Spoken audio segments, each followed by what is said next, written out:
Hi, everyone. Welcome to this evening's virtual event with David Sullivan, Farnaz Fatemi, and Hassan Al-Nawar. My name is Karel Centers, and I'm the events director here at Bookshop Santa Cruz, where I'm broadcasting live. Tonight, we are celebrating Black Butterflies for Baghdad. This event is co-sponsored by the Wellstone Center in the Redwoods. And tonight we'll have readings from Farnaz, David, and Hassan, and then they'll answer some of your questions. But before we get started, I'm just going to give you a quick overview of the event platform that we're using here tonight. We are in a Zoom webinar, and we can't see or hear you at home, but we are all here together, of course, and I welcome you to drop a line in the chat if you feel inclined to let us know where you're tuning in from tonight. It's nice to create a sense of community here. And thanks in advance for being respectful. You can also sit back and let the chat go by without you if you don't want to engage there, no problem. One thing to keep in mind as you're chatting is if you do want everyone here to see your messages, to make sure you select everyone as the recipient of your messages. You can also message hosts and attendees, hosts and panelists if you need to tell us something that you don't need everyone else to see. Closed captioning is automatically on for the event tonight. You can hide it if you want to. Just click on that closed caption little tab right there. And this event is also being recorded so that you can rewatch it if you miss anything or if you need to leave early. We'll send out the link to the event tomorrow evening, or you can also find the replay on our YouTube page later tonight. And I'll drop a link in the chat. Otherwise, that link will go out to you via Zoom in 24 hours. We will be having, like I mentioned, an audience Q&A. You can ask your questions via the Q&A tab at the bottom of your screen. Just click there to submit your question. You can view other people's questions and you can upvote questions. And you can do that anytime as the talk is underway. So feel free to hop in there and add your questions at any time. Your purchase of the book tonight supports this event, makes it possible for us to host events like this, and it creates local jobs, sustains independent culture, and we really rely on your purchase to create events like this one. So thank you so much for supporting the author and the store with your purchase of the book. We will drop links for that in the chat as well. We do have some fun activities tonight. We will have a very special prize drawing happening, presented by WordWorks Books. So all attendees that are here tonight will be entered to win one of 4 prizes, and we will announce the winners at the end. So if you win, I will give you instructions when it happens, but if you win, we'll have you send your shipping address to Nancy, who is providing these prizes for us tonight, and she will put her email in the chat for you to add your shipping address to her if you win. There'll be 4 prizes, so it's going to be very exciting. We'll get to that a little bit later in the evening. And coming down the line, we have some more virtual author events. We've got some really fun stuff coming up, an event with UCSC's Living Writers Program featuring Karen Yamashita on January 27th. We have another poetry type event, the Poetry Out Loud, which is a national high school poetry recitation competition. That will be on February 2nd, hosted virtually this year. And we have Ken Babbs coming virtually on February 9th with his book, Cronies, a Burlesque. Adventures with Ken Kesey, Neil Cassidy, the Merry Pranksters, and the Grateful Dead. So very Santa Cruz evening in store for you on February 9th. We hope you can join us. But now on to the main attraction.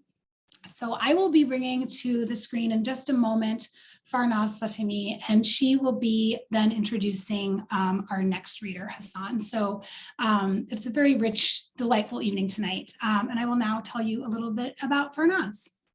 She is a founding member of the Hive Poetry Collection in Santa Cruz County, and Farnaz's full-length manuscript, Sister Tongue, was chosen by Tracy K. Smith as the winner of the 2021 Stan and Tom Wick Poetry Prize. Her poetry and prose appear in Catamaran Literary Reader, Crab Orchard Review, Grist Journal, Swim Daily, Tahoma Literary Review, and several anthologies, including Essential Voices, Poetry of Iran and its Diaspora, and How to Love the World, Poems of Gratitude and Hope.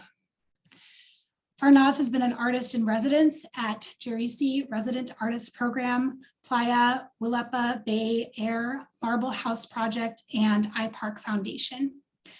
And apologies for mispronouncing half of that stuff. I am so sorry. Farnaz taught writing at the University of California, Santa Cruz from 1997 to 2018. And I'm so thrilled to be welcoming her to the screen now. Hi, thank you. Hi, Farnaz. So glad it's great to be here. And thanks for everyone for coming tonight. And especially thanks to David Sullivan. That's the real reason we're here, is to launch David's book belatedly together. It's already launched and in the world, and it's great. But excuse me, I'm really excited about it. And David, thank you for inviting me to be part of this evening.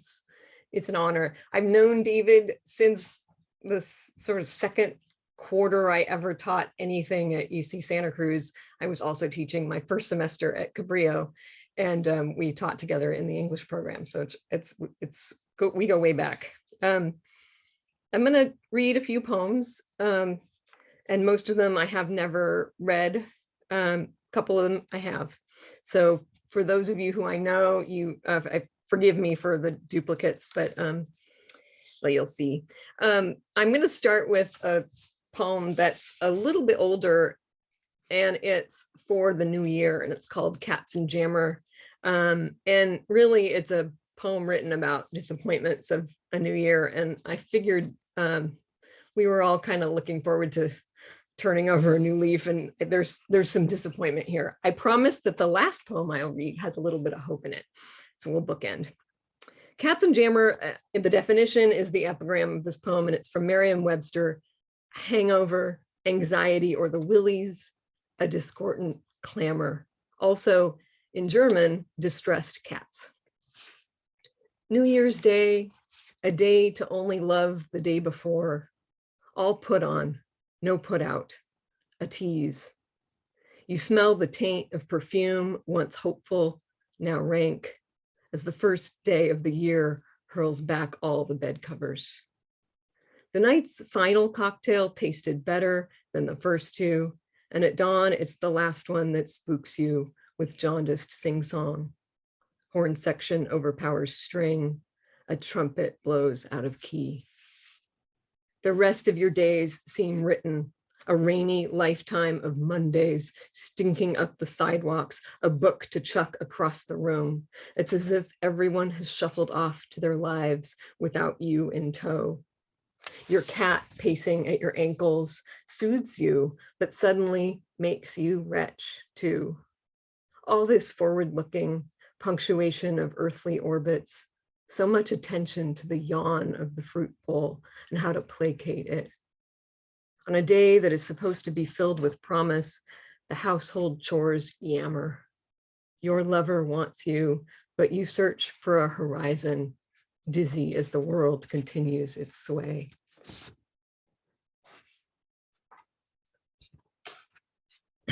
And this next poem is really new. It's called Diorama, and it's from a memory.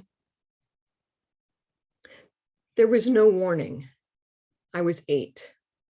I carried home a box which held the planets I had made from clay, turned in my fingers and smoothed with my palms, plotted from the sun in the box's corner, and hung each from thread. I want to say the boy showed up on his bike, or maybe my sister and I came on him, leaning over his handlebars. I can't quite make that fit. What's in that stupid box? Did I clutch it too close? How could hard cardboard make anyone proud? He saw me, but that's all I remember about him. What remains is the way it all changed. I can tell you now how well I'd hung the planets, and that the diorama worked to show how our little Earth hung among the others. But when he shoved the box instead of me, though I knew what he wanted was to hurt another person, the thread of each celestial body tangled together with such force that they stayed knotted up, and no one who tried, not even my mother, could pull them back apart.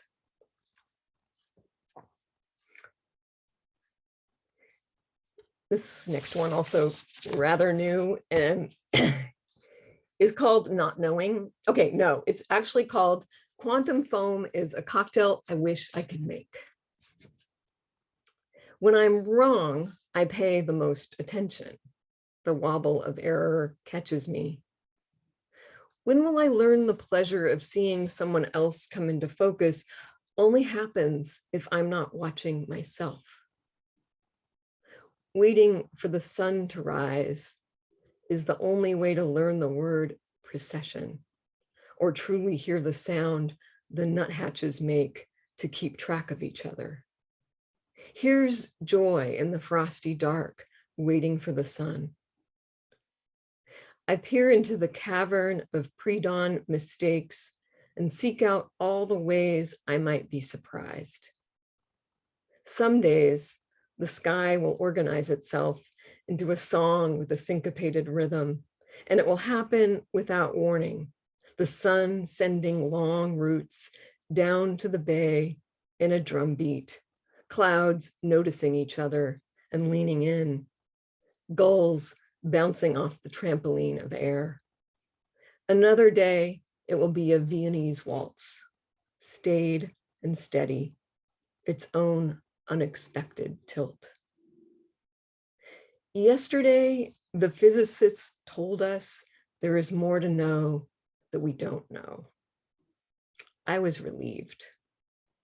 I grasped enough to learn another term, muon, and how it measures expectation.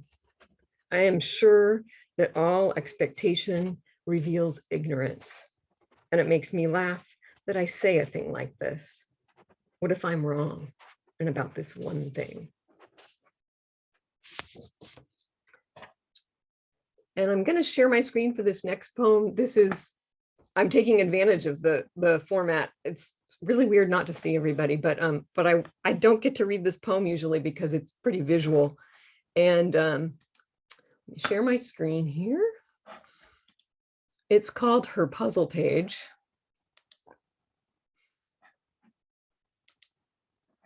I will reveal it as I go. Her puzzle page. One across, clue, go. She's filled in the 6-letter depart. Top row, right side, 3-letter zag. Clue, make a sharp turn. For 4 years, pushed into my bedside drawer, her last handwriting, a mix of lower and uppercase, black ink, her thinking in the scrawl. What got finished? The place Madonna was recently denied an adoption. How did she know this? And how couldn't she see that one who investigates P blank O blank blank R is a prober, of course. For Klempt person's cry, she knew it. Oy vey. The thing I know, she's left blank, the recently dead pitcher's team. She might have laughed at this or marveled I could translate ardor into the 4-letter zeal. I imagine her mouthing clues aloud, capiche? And a fitting response, I see. Her alphabets entice. If I ink the letters in now, the page would silence. Puzzle completed. The answers she didn't finish, but would have with time. Clue, heretofore. She wrote ERE blank OW.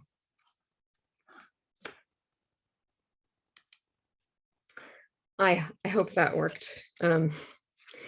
This next poem is the only one I'm going to read from that book that I am really looking forward to. It's the book Sister Tongue, and this poem I'm hoping to read for you all when the book comes out. So this poem is also out in the world already in a few places, and one place that I'm really proud of is the book that Coral mentioned earlier, which is called Essential Voices: Poetry of Iran, and it's diaspora, and it's a great book, and some of you guys might enjoy reading it, so please take a look. So this is The Woman in the White Chador. The woman in the white chador stands on the flat roof of a house in Mosul. Perhaps she left lunch behind on the stove, to edge out onto the layer cake of terraced houses on the hillside, one row above the other, roofs turning into roads below. She is not an idea. Erect, draped, one arm crosses the bright white of her chest to hold the swath in place as she looks down. Leucistic bird, occurrence. The windows below her are wide open. The fog rolls up the hill below us, peers over our shoulders and into all the houses as if to move us inside. She could call us to prayer and I would. She was born where I wasn't. She is so white, she shines through the muck of others' disbelief. The day stays foggy. She is not an idea, and I didn't put her there. She's not there to jump. She's there to say she did not jump. And this is two more shorter poems. This is one that this is from a series I'm really enjoying. I gave myself a prompt probably a year ago now to write from the Fibonacci sequence. And so what that means is the first line of each poem has one word in it, then the next two words, the next three words, then 5, then 8, then 13, then 21, then 37, and then I get to stop and turn around and come back. So I thought it should be hard, but not crazy. So then it goes 21, 13, and so on back to the last line in each poem has one word in it. This is from a dozen or so, but this is actually the first one that I wrote and seems like a good one for tonight. You'll notice some pandemic references in it. Instructions. Wait. Seek solace in the unexpected. Be my own good company. Notice plants which don't belong. Appreciate their resolve. Hear out my panicked songs, sure of doom. Soothe them with this listening. Each day, restart. Notice, wait, soothe. Imagine seeing mouths when people talk and hugging friends. Sit at the tree of patience. Take what comes. Creepy bird call, bitter chilies. See how my flesh shifts to make room for strangeness. Keep small comforts near as reminders. Jar of coffee, favorite poem. Only in this way will I survive. Winter sticks around with its chill. I wear all my layers, but at noon each day I unzip, invite the future. I decide to believe that most of us want to save the world. Do something difficult every day and not complain. Help someone do the same. Notice the sprout, water it, wait. And one more short poem, and this is from the book also that Carell mentioned, How to Love the World, Poems of Gratitude and Hope. And I think there's a link to order that as well. It's sweet, sweet book. Short poem. Everything is made of labor. The inchworm's trajectory, pulse of impulse. The worm is tender. It won't live long. Its green glows. It found a place to go. Arrange us with meaning, the words plead. Find the thread through the dark. Thank you so much for listening. I get to introduce the next reader, Hassan Al-Nawar, and it's a pleasure. And again, thank you for inviting me to be part of this, David. Hassan Al-Nawar is an Iraqi American artist who's working as an assistant professor of Arabic language and culture in Monterey. His artwork has been shown in several exhibitions and cultural events in Iraq, Europe, and the United States. Let's welcome Hassan.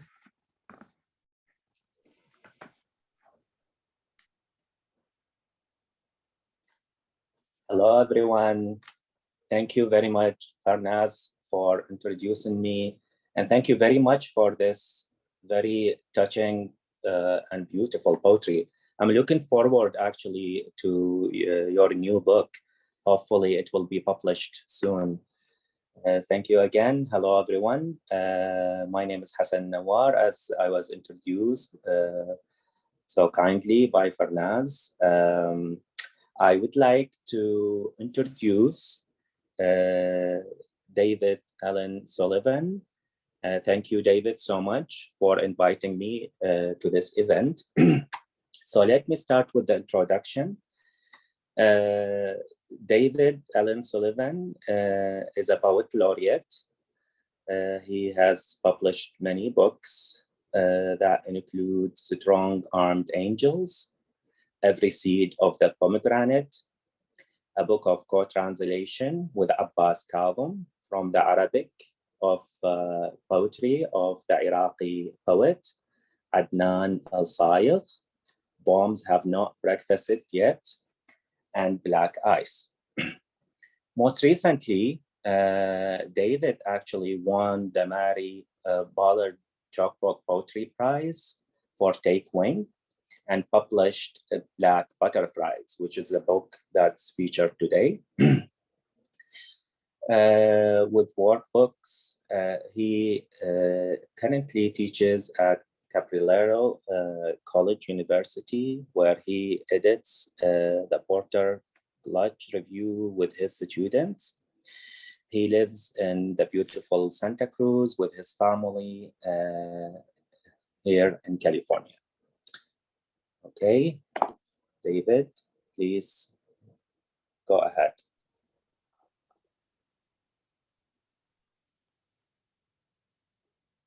Thank you so much, Hassan. And thank you, Farnaz, for the beautiful reading and poems.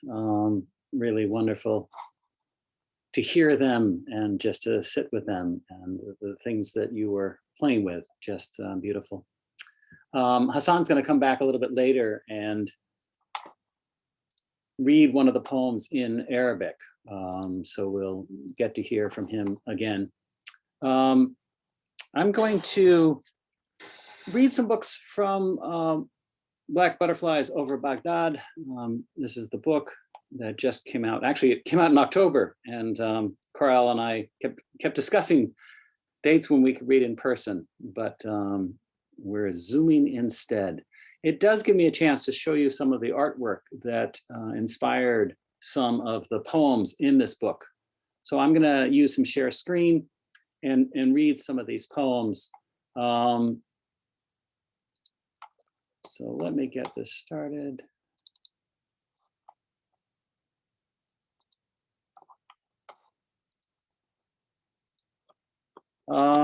Coral, it looks like it's not allowing me to share screen. No, there's not something you have to.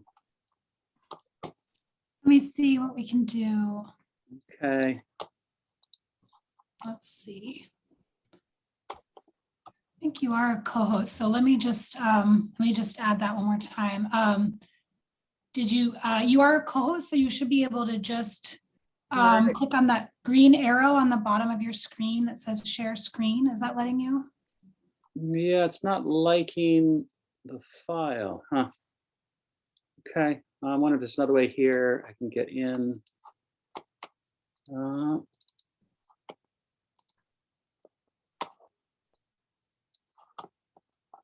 Yeah, unfortunately, it seems to have blocked me from sharing images.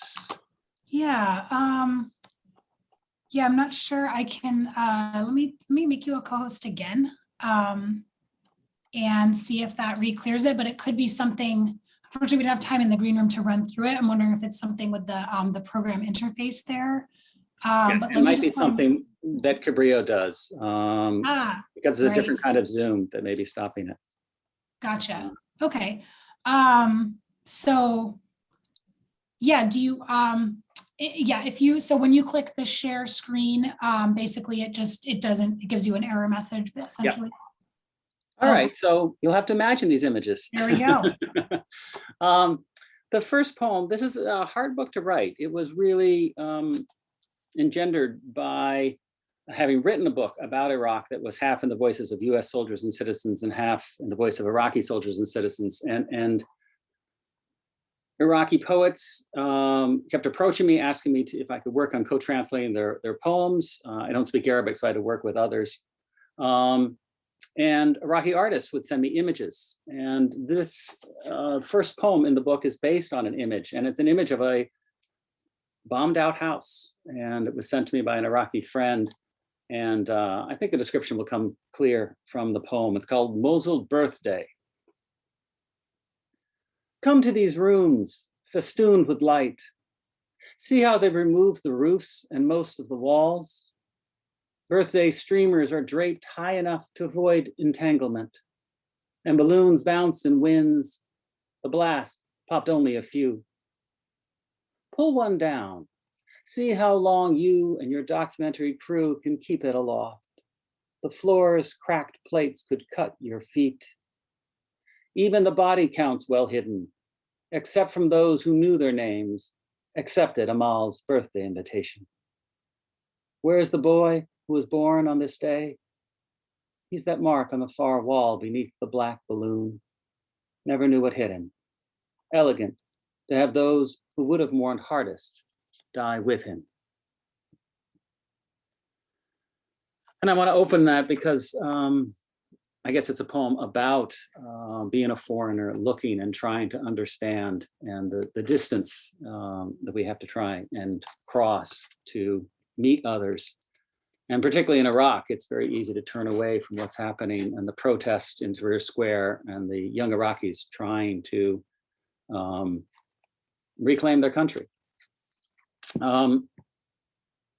In this journey, I've met various Iraqis, and one of them is former interpreter that worked with US soldiers, and then he worked with Human Rights Watch, and he now lives in Salt Lake City, where I got to visit him and spent 3 days with he and his family. And this is just a description of one night. We would stay up late and he would tell me stories. And this is a description of one of them. It's called Lost Found. Up late with Youssef Al-Tamimi, former interpreter now living in Salt Lake City with his family. As the last candles pool, I ask, what's the hardest thing you saw? He'd been called to Camp Taji's main gate about a suspicious package a woman was carrying. When he arrived, she was clutching a crimped over paper bag to her chest, and the men were yelling at her with their AKs. He made them stand down, then approached, asked what she had. She slowly unrolled it. Inside, the head of her son. She was asking the American soldiers to help look for the body so she could bury him properly. Yusuf says, as she talked, she continued to stroke her son's hair.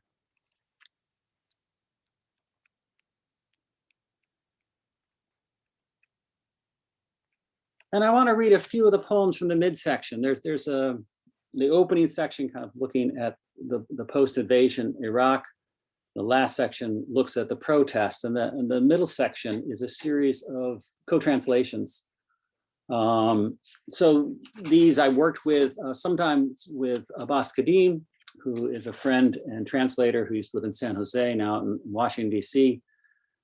We worked together on a book that got published in London, Bombs Have Not Breakfasted Yet, the selected poems of Adnan Al-Said. He actually just contacted me yesterday, and we're trying to get it republished in the US because it was a very short print run from the Iraqi Arts Council in London.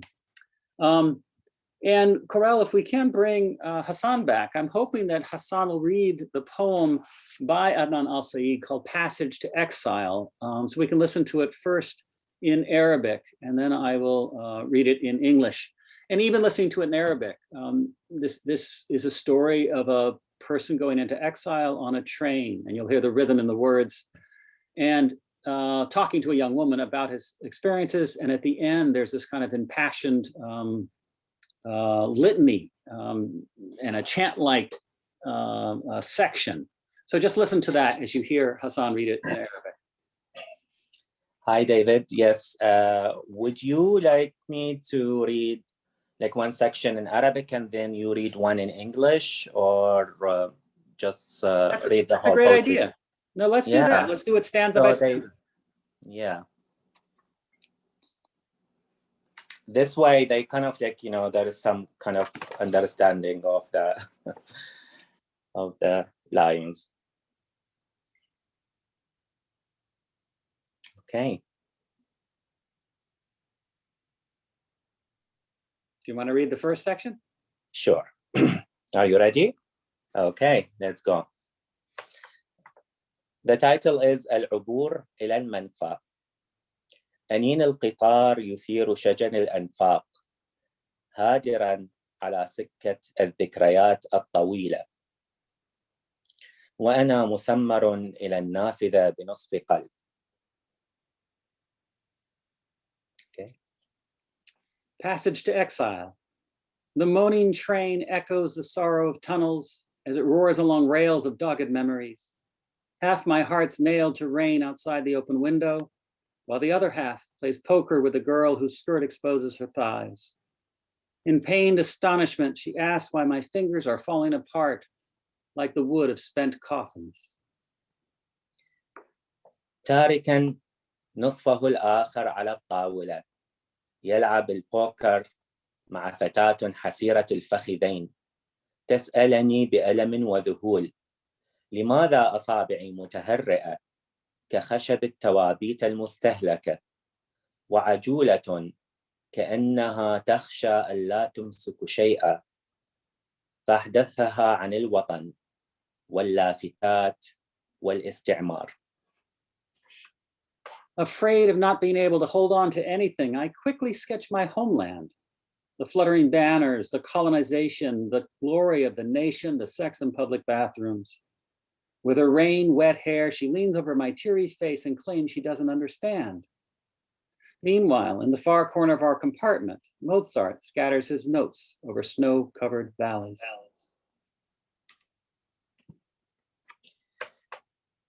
والمضاجعات الأولى في المراحيض فتميل بشعرها النثيث على دموعي ولا تفهم. وفي الركن الآخر ينثر موزارت توقيعاته على السهوب المغطاة بالثلج. وطني حزين أكثر مما يجب وأغنياتي جامحة وشرسة وخجولة. سأتمدد على أول رصيف أراه في أوروبا رافعا ساقي أمام المارة لا يهم فلقات المدارس والمتعلقات التي أوصلتني إلى هنا. Okay. I tell her my homeland's sad beyond reason, that my songs are aggressive, refractory, and shy. I tell her I'll lie down on the first sidewalks I find in Europe and hold my feet up so pedestrians can see the traces of school-beating bastonados and the ones from jails, the injured souls that drove me here. I carry no passport in my pocket, just a history of oppression. For 50 years, we've been subsisting on an animal diet of prepackaged speeches and hand-rolled cigarettes as we stand before the gallows watching our own corpses swing. Too fervently, we applaud the rulers, fearful for our families, whose files fill basements of Secret Service buildings.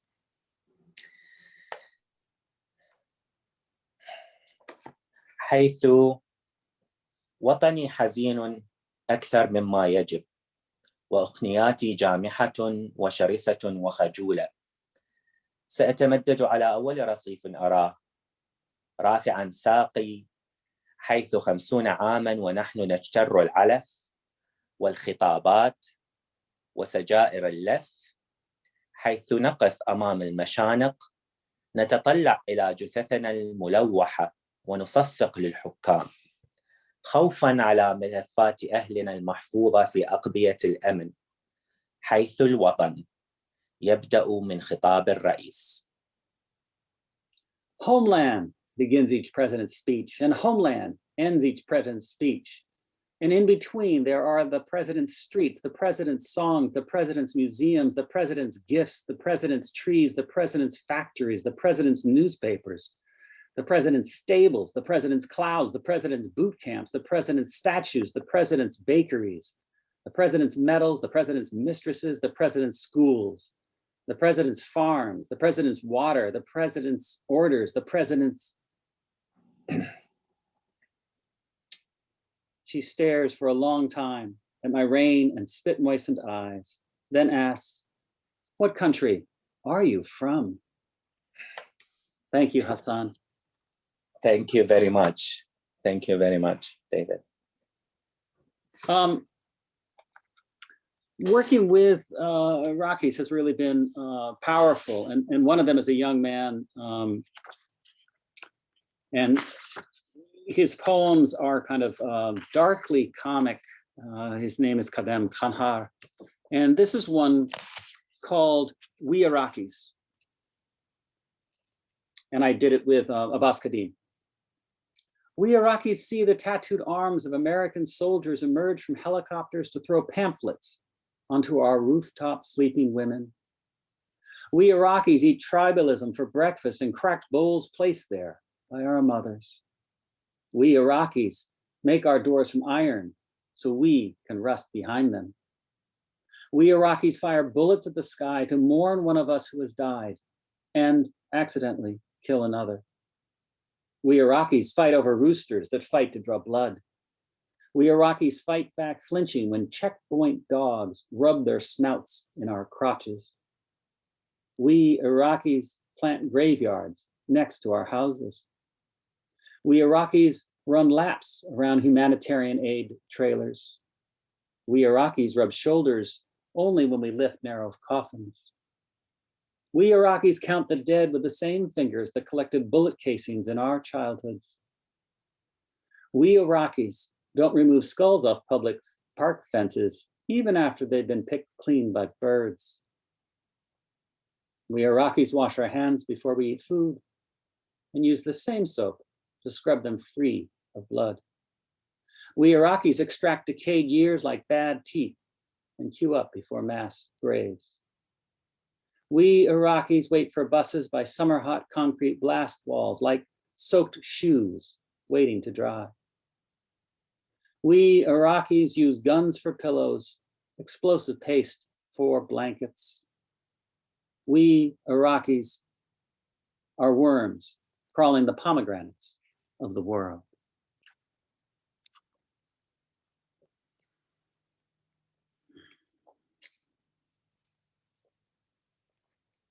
And I want to read one more. This is a poem by Filia Hassan, and Filia, a poet who now lives in New Jersey, and we met together at the Museum of Modern Art at the PS1 exhibit Between the Gulf Wars, which is an art exhibit by many artists responding to both Gulf Wars. And this is a poem called Unreachable. Oh my God, this poem.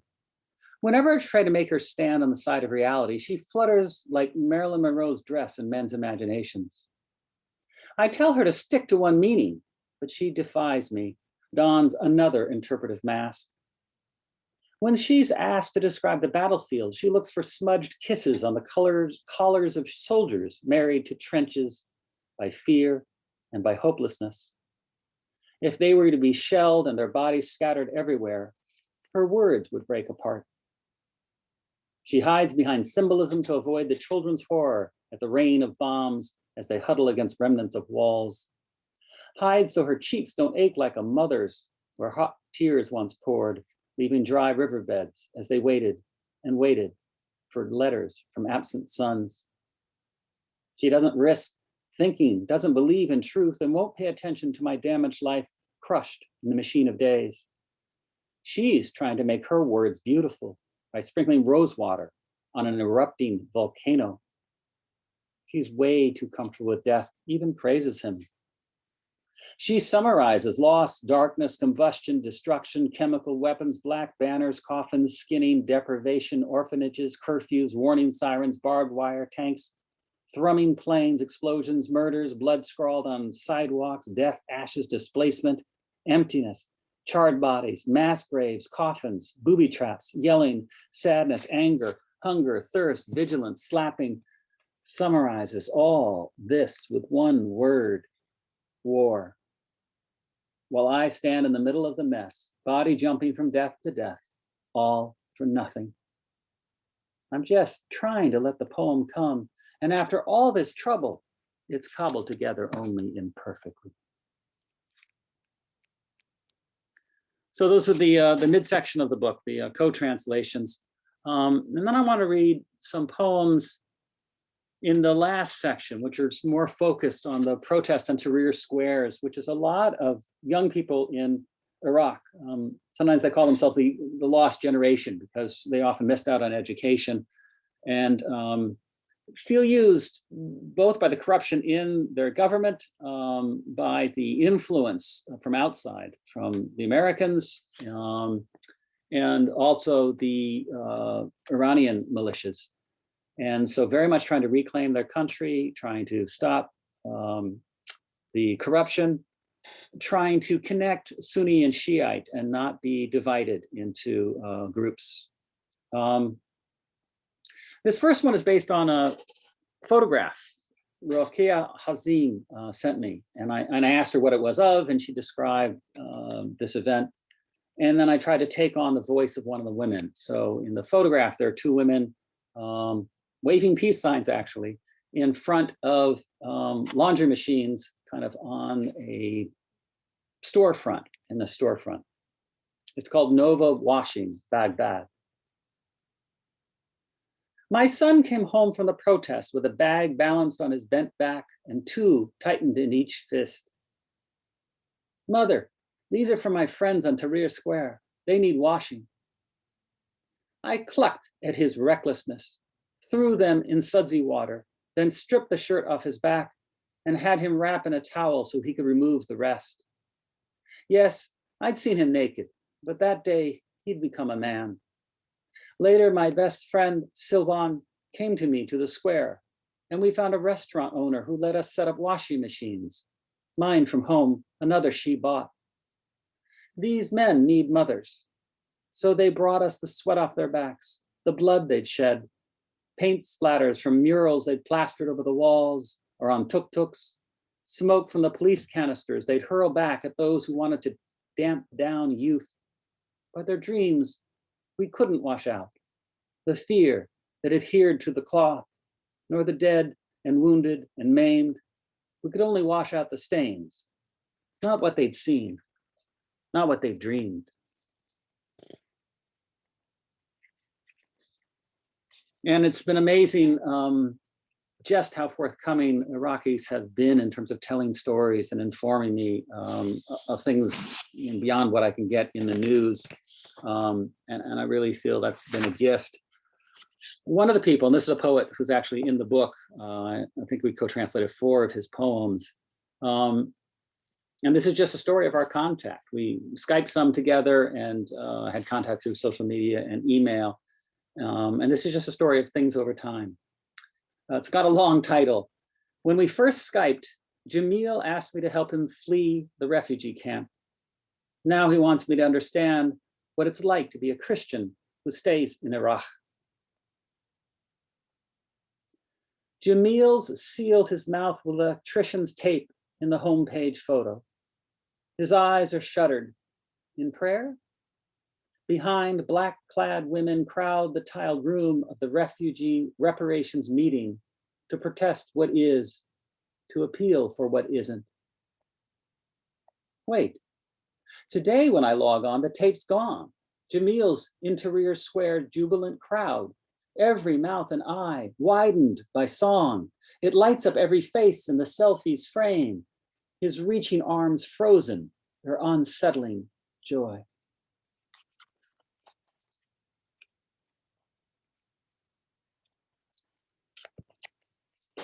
My friend sends me a repeating video clip. This is for Hussein Abdul Khalid. My Iraqi friend sends me a repeating video clip that shows a masked man on a gray choked street walking among smoke canisters that burn like angry eyes. And when a fresh one comes bouncing toward him, he without missing a beat, steps past and back heel kicks it like a soccer ball, so the gray streak arcs over the police barricade. And for those 20 seconds that loop and loop, it seems easy to throw back all they throw.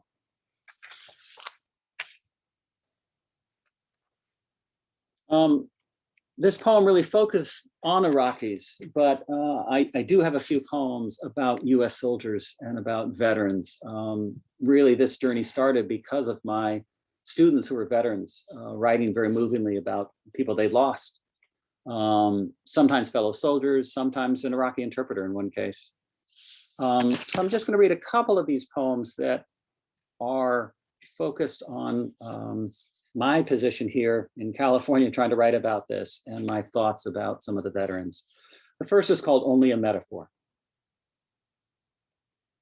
The ocean's thrown up desiccated kelp strands on this beach. Must be the weight that made retreating waters lay them out side by side like this.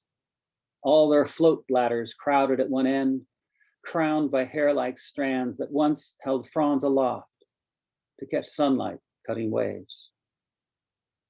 Blank-faced, swollen holdfast, look like dolls' heads. Brown kelp blades are undone dresses. When ISIS soldiers were done, they put them down like this, not even covering their crimes. Now the tide's reversing, pulling these tossed doll things back to sea. The ocean's big enough. It can erase almost anything. Day prayer. Epigraph. Average number of suicides by veterans in the US per day, 20. This day, let the air breathe. Let no one be misted pink. Let the planes drill through cotton-battened clouds and no one lose vision. Pull the muzzles out of soldiers' mouths. Remove big toes from the scimitar curve of a rifle's trigger or the pistols grown warm by a testing finger. Part lips that wet the cold barrel. Ease metal away from wrists. Let bridges be for walking over, not jumping from. Let the car stay on the road. Pull the pills back in the bottle. Put down the razor blade. Shove fingers down the throat of your friend. Talk him down from his paranoia. Ask to hold on to his meds. Let every soldier sleep through the night, sleep in, not in a blackout drunk that doesn't end, but in a Winnebago, on a fingerling of Florida. Or let them be the first one up, making coffee that suffuses and mingles with the pop and smoke of bacon.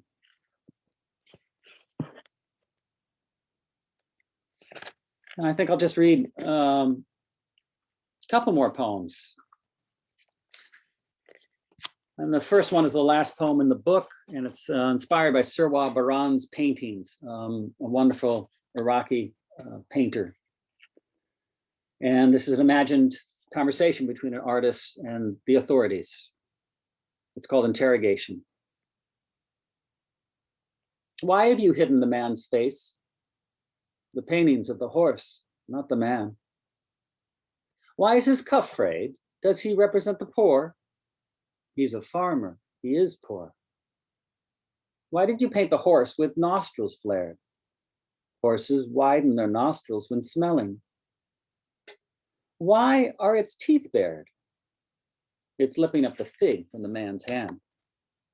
Why does the horse's cheek strain? Its muscles are working, extending around the brown fist of the fig. You've shown the ribs of the chest. Yes, a horse has ribs. Its eye seems crazed. Crazed is in the eye of the beholder. But it looks out at the canvas, at us. While I painted, the horse noticed me. Ah, then you admit it's about duplicity? It's about a horse, a fig, a man. You've left out the artist. I try not to be in my work. So you admit you're in hiding. I admit it's a painting. Do not leave the country in case you're wanted for further inquiry. Then do not take the country from me. What was that? Or the horse, or the man? Do you want to go hungry? I want to grow kinder. And I want to read one last poem, if I can pull it up here.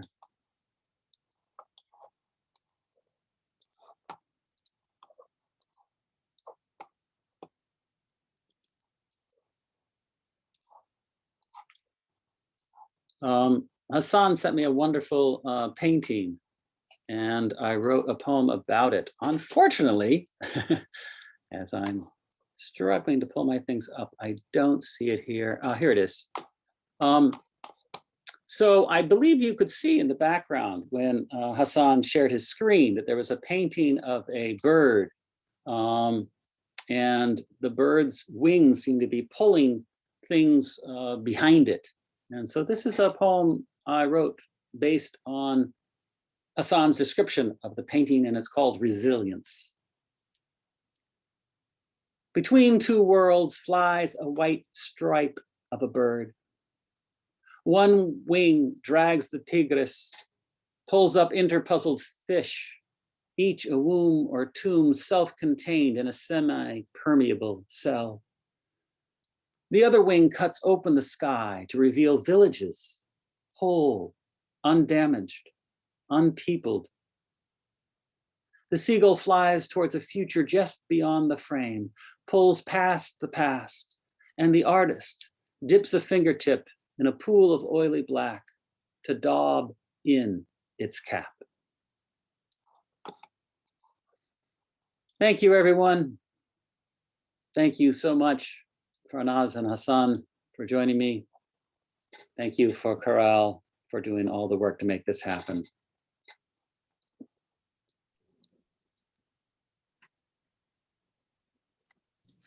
Thank you so much, David. That was really powerful. Farnaz and Hassan, if you want to rejoin us on the screen, we have just a couple of moments left before we wrap things up. Anyone in the audience that might have questions for our amazing guests tonight, you can add those to the Q&A tab at the bottom of your screen.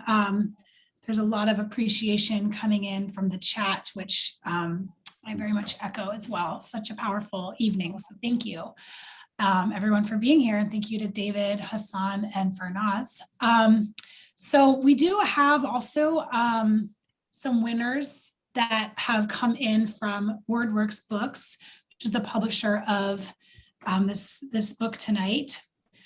I'm going to announce those winners now, and just to give everyone another minute or two in case you did have questions for our guests.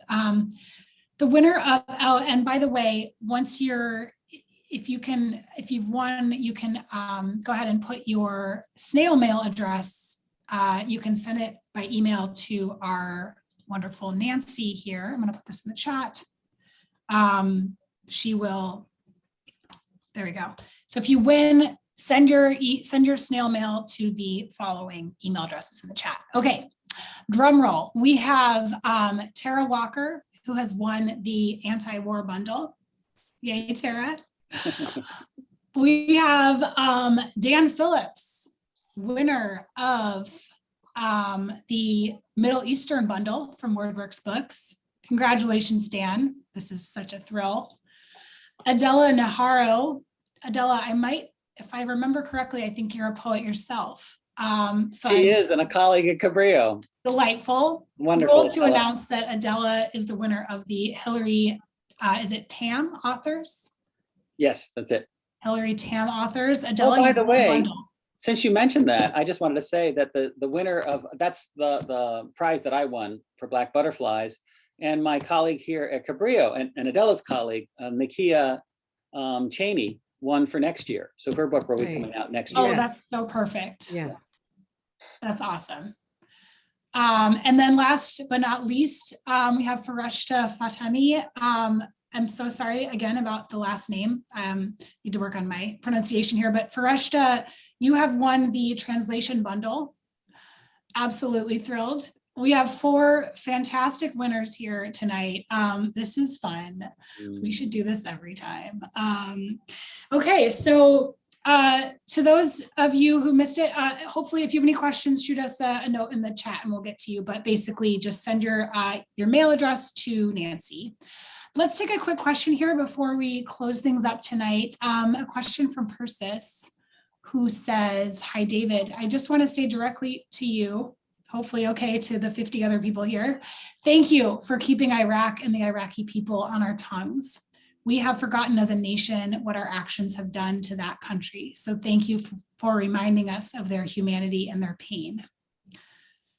Thank you, Persis. And you should look up Persis's poems too. She's a wonderful poet. Awesome. Just going to say the same thing. Totally. Yes. Hassan, any chance you can share your screen so they can see the painting? It's behind Hassan. That's the painting I was referring Hi, to. David. Thank you for the poet, for the beautiful poet about the painting. Oh, Okay.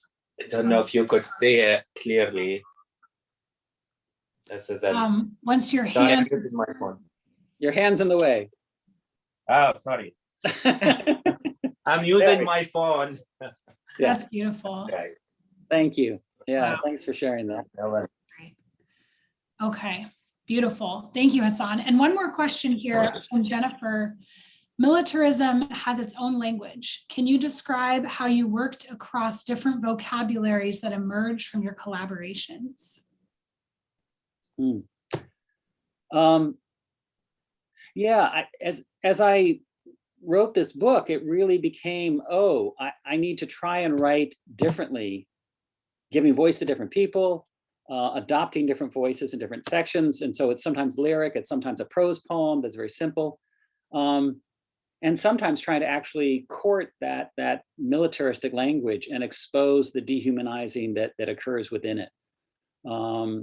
So that became kind of a goal of the book, is to not make it cohere, but to make it represent as many possible voices, including the absolutely controlling, non-humanizing voice that the military often adopts. Yeah. And I just wanted to say very quick that actually reading the book, David did a great job in translation, and that's not an easy task to, because poetry usually is considered higher level language in any language. So well done on translating it to English. Thank you. Yeah, we were wondering about the experience of the translation, and especially in hearing the 2 readings side by side like that. It was just really so interesting to know what is lost and what is built on in translation. So yeah, it's good to know. It's a stamp of approval, so that's great. Wonderful. Well, any final thoughts? How was the any final thoughts from you, Farnaz, or from David about, just this topic or poetry and its power to kind of bring our attention or to help us to heal or to bring us back to that pain? Any final thoughts at all?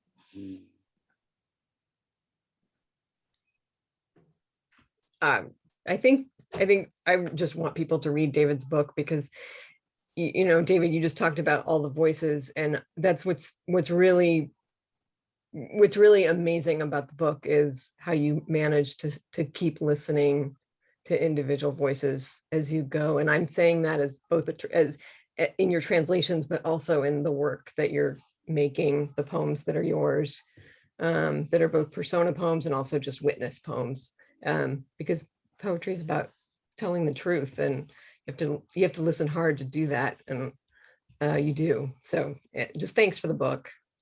Hope people get it. I hope everyone here reads it.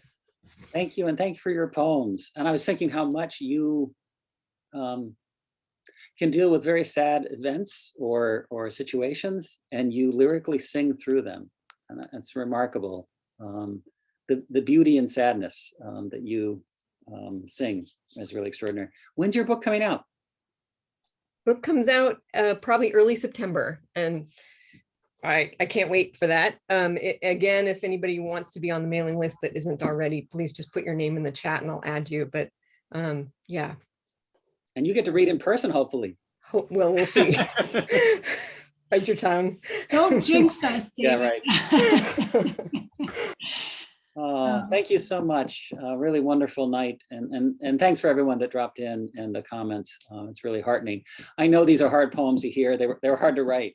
And hopefully there is some lessons about how we survive these things. The Iraqis that I've met are so astonishingly positive about their future. Okay, darkly black humorous about the past, but refusing to give up. And that really inspires me just to talk to them about what they've gone through and how much they still believe in change and transformation. So thank you all. Beautiful. Thank you so much. Yes, so just a reminder that the event has been recorded. It will be emailed out to you as a link in 24 hours. It'll also be on our YouTube channel later this evening. You can visit our website to purchase Black Butterflies Over Baghdad, as well as some of the books that we heard about. They've been put in the chat as well. So hopefully you find an amazing book of poetry to bring home with you tonight. And we look forward to seeing you at a future event. Thank you so much, David, Farnaz, and Hassan for being here. Thank you everyone for joining us tonight. And it's been such a meaningful night. So I hope to see you all again soon. Take care. Thank you. Thank